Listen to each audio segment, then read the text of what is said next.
Sir, जो कल RSS प्रमुख मोहन भागवत ने बहुत लंबी चौड़ी प्रेस कॉन्फ्रेंस की, उस पर आपकी क्या प्रतिक्रिया है? देखिए, सबसे पहली बात तो यह है कि उन्होंने कहा कि आरएसएस हर चीज को डिसाइड नहीं करती है और वो बीजेपी के मामलात में उनका कुछ नहीं होता है। तो मैं बताना चाह रहा हूं कि झूठ है। आरएसएस का सेंट्रल पब्लिकेशन हाउस है सुरुचि प्रकाशन, उसने एक किताब 1997 में छापी थी जिसका नाम था परम वैभव के पथ पर, जिसमें उन्होंने 40 ऑर्गेनाइजेशन का जिक्र किया जिसको आरएसएस ने क्रिएट किया मुख्तलिफ काम के लिए, और बीजेपी का भी उसमें जिक्र है कि पॉलिटिकल ऑर्गेनाइजेशन है जिसमें एबीवीपी है, हिंदू जागरण मंच है, विश्व हिंदू परिषद है, स्वदेशी जागरण मंच है, संस्कार भारती है। और उसका प्रीफेस आप पढ़ लीजिए और उस किताब में तीसरे नंबर पर, 40 में तीसरे नंबर पर बीजेपी आती है। और गोलवालकर ने अपनी स्पीच में कहा था कि हम लोग, उस वक्त जनसंघ थी, बीजेपी तो नहीं थी, गोलवालकर ने अपनी स्पीच में कहा था कि हम इस तरह के ऑर्गेनाइजेशंस में अपने लोगों को भिजाते हैं और वहां पर उनसे काम करवाते हैं। दूसरी बात जो उन्होंने कही कि हर फैमिली मेंबर 3 बच्चों को पैदा करे। अब 3 बच्चे को पैदा करने के बाद आप देख लीजिए कि हमारा जो टीएफआर रेट है वो गिर रहा है।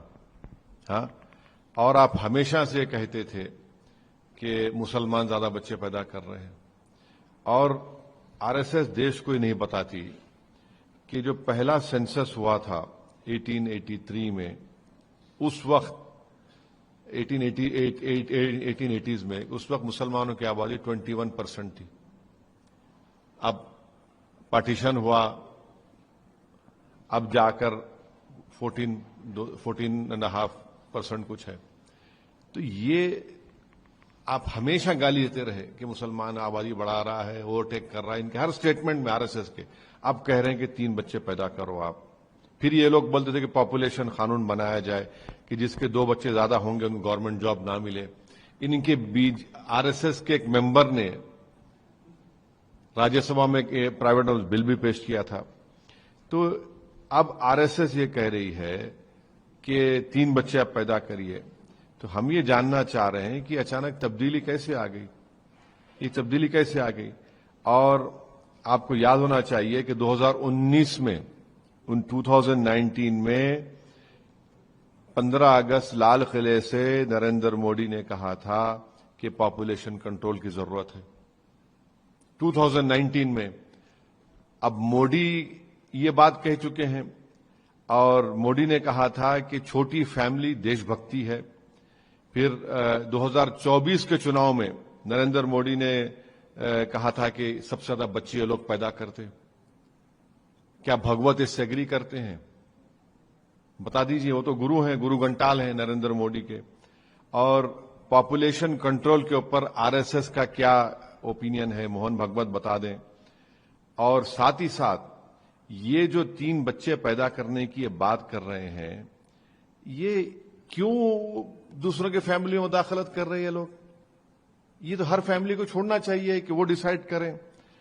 गैर जरूरी के इस तरह का प्रोनाउंसमेंट करके मोहन भागवत जो है खवातीन पर, महिलाओं पर एक गैर जरूरी एक बोझ डाल रहे हैं। उनको आप नहीं चाहते कि वो तालीम याफ्ता हो, पढ़े लिखे ना हो। और साथ ही साथ मोहन भागवत को NFHS NSSO का सर्वे पढ़ना चाहिए जो उनका रिप्लेसमेंट लेवल है। तो ये सब बता रहे हैं कि महिला डिसाइड कर रही हैं, मगर आप कह रहे हैं कि ये सब करो। तो ये बातें हैं। और दूसरी बात जो मोहन भागवत और आरएसएस नहीं बोलती है कि 60+ पॉपुलेशन हमारा भारत सबसे ज्यादा होने वाला है। 2050 में 20% हमारा पॉपुलेशन 60 साल के ऊपर होगा, 2061 में वो 25% हो जाएगा। तो अब इन लोगों की प्रोडक्टिविटी का क्या करेंगे आप? और मोहन भागवत देश को गुमराह कर रहे हैं ये कहकर कि जो डेमोग्राफिक डिविडेंड भारत में आज है, हमारे 60% आबादी हमारी यंग है, उसको आप नौकरी देने की बात नहीं कर रहे हैं, उसको प्रोडक्टिव बनाने की बात नहीं कर रहे हैं, उनको कैसे काम पे लगाया जाए, बल्कि आप कह रहे हैं कि 3 बच्चे पैदा करो। तो ये जो आरएसएस की डबल स्पीक की पॉलिसी शुरू से रही है कि गुमराह करो और फिर नफरत पैदा करो ताकि उनका जो पॉलिटिकल विंग है बीजेपी को उससे फायदा होता रहे। सर, कांग्रेस के उत्तर प्रदेश कांग्रेस के अध्यक्ष हैं, उन्होंने एक बयान दिया है अजय राय ने आरएसएस को लेकर कि ये रंडूर की फौज है, इस पर आपकी क्या प्रतिक्रिया है? नहीं, ये अब वो जो भी जिस किसी पार्टी का नेता इस तरह की बात करता है उनको बोलनी चाहिए, मगर ये बात सच है ना कि ये लोग ज्यादातर लोग आरएसएस की शादी नहीं करते हैं। अब उनका पर्सनल डिसीजन है, वो उनको जाने, मगर ज्यादातर ये लोग नहीं करते हैं शादी, सिंगल रहते हैं, बैचलर रहते हैं।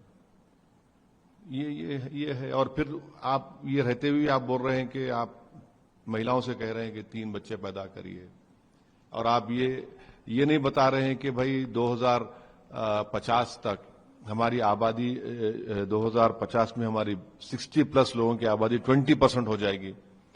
अब आप देखिए 75 साल की बात तो कर दिए कि न मैं रिजाइन करूंगा न किसी को मैंने कहा है। भाई आप जब 75 साल के आप पहुंच चुके हैं, 2050 में 20% आबादी हमारी 60 साल के ऊपर की होगी, 25% आबादी 60 साल के ऊपर 2031 में होगी। अरे आप इस पर तो बोल दीजिए कुछ कि इतना बड़ा जब देश पर बोझ होगा, इतने लोग जब बुजुर्ग हो जाएंगे, उनका कैसे चलेगा, उनका क्या करने वाले हैं आप उनके लिए? ये अजय राय जो बयान दिया, नहीं, वो उनको बताओ, वो बोल सकें, हम क्यों बोलेंगे? हम ये राजनीति में इस तरह के बयान देना, अब भाई उनसे पूछ लीजिए ना, असदुद्दीन ओवैसी से क्यों पूछ रहे हैं? मगर आरएसएस के बहुत से लोग, वो लोग तो मेरे ख्याल से बैचलर रहना बहुत पसंद करते हैं।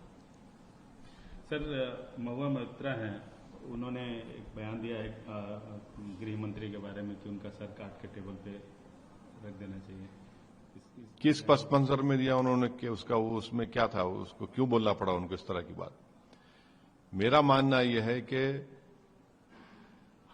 इस तरह का वो देश के गृह मंत्री हैं, हम सख्त उनके मुखालिफ हैं आइडियोलॉजिकली, और जब तक हम जिंदा रहेंगे उस आइडियोलॉजी के खिलाफ हम लड़ते आए, लड़ते रहेंगे। मगर इस तरह का उन्होंने बयान दिया है तो महुआ मोइत्रा को बताना चाहिए कि वो क्यों इतना गंभीर बयान उन्होंने दिया, इस तरह का बयान दिया। मुझे नहीं मालूम किस तरह की बात उनको उन्होंने किस वजह से की, वो बताएंगे खुद। सर, एक घटना बिहार में घटी है कि राहुल गांधी के मंच का प्रयोग किया गया है प्रधानमंत्री को अपशब्द और गालियां देने का।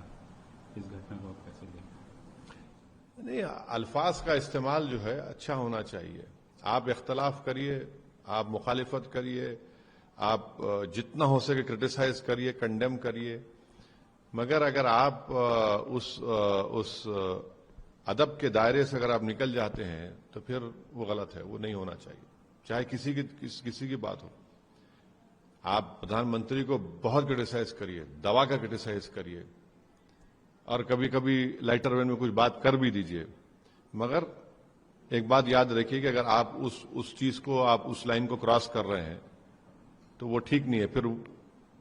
फिर हम जो हमारी बहस का, गुफ्तगू का, या हमारा जो डिबेट होगा वो बहुत ही गलत और वल्गर किस्म का होगा। अगर कोई दूसरा कर भी रहा है तो ये जरूरी नहीं है कि हम उसका देखा देखी करें। सर, जो ये टैरिफ यूएस की तरफ से जो टैरिफ का जो ये बम फोड़ा गया है और उसका असर भी दिखता नजर आ रहा है, इस पर क्या कहना? बहुत असर होने वाला है। 50% हमारे एक्सपोर्ट्स पर असर पड़ने वाला है। 60,000 करोड़ का हमारा मोटर पार्ट्स का जो एक्सपोर्ट है, ज्वेलरी, जेम्स, रेडीमेड गारमेंट्स, ये बुरी तरह मुतासर होने वाले हैं। और अफसोस की बात यह है कि फरवरी में हमारे प्रधानमंत्री यूएस के प्रेसिडेंट डोनाल्ड ट्रंप से मिले थे, बातचीत हुई थी, और फिर उसके बाद ये टैरिफ का शुरू हो गया। और फिर उसके बाद हमको वो लोग इल्जाम लगा रहे हैं यूक्रेन क्या हम पर इल्जाम लगा रहे हैं। और फिर ये जो यकीनन इस 50% टैरिफ से बहुत बड़ा नुकसान होने जा रहा है भारत के उन तमाम एक्सपोर्टर्स का, जेम ज्वेलरी, रेडीमेड गारमेंट्स का, मोटर पार्ट्स का। तो ये तो मैं समझता हूं कि नरेंद्र मोदी गवर्नमेंट को जवाब देना पड़ेगा देश की जनता को, क्योंकि आपने डोनाल्ड ट्रंप से तो इतना रिलेशनशिप को आगे बढ़ा लिया था कि अब की बार ट्रंप सरकार कह दिया था।